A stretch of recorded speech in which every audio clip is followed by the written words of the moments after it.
জানেন কি, মেয়েরা সবসময় বাস্তবতার কাছে অসহায়। কখনো তার পরিবারের কাছে, কখনো তার স্বপ্নের কাছে, কখনো তার ইচ্ছের কাছে, আবার কখনো তার ভালোবাসার মানুষের কাছে। জানেন কি, একটা মেয়ে তার জীবনের প্রত্যেকটা সময় অন্যের জন্য বেঁচে থাকে।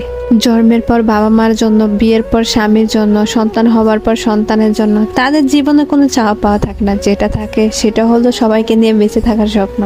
মেয়েরা পারে না তাদের ইচ্ছা মতো চলতে, পারে না কাউকে ভালোবেসে সুখে থাকতে, পারে না তার ছোট ছোট স্বপ্নগুলো পূরণ করতে।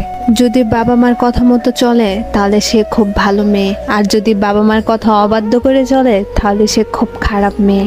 ভালোবাসার মানুষটির হাত ধরে সে চলে গেলে ভালোবাসার মানুষটির কাছে সে খুব প্রিয়, অথচ তার কাছে না গিয়ে যদি পরিবারের কথা মতো চলে তাহলে সে স্বার্থপর, বেঈমান।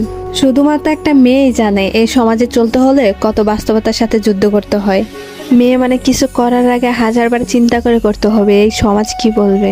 মেয়ে নামের শব্দটি এক একজনের কাছে এক এক রকম, কারো কাছে বেঈমান, কারো কাছে স্বার্থপর, কারো কাছে প্রতারক। আসলে মেয়েরা স্বার্থপর, বেঈমান, প্রতারক কিছু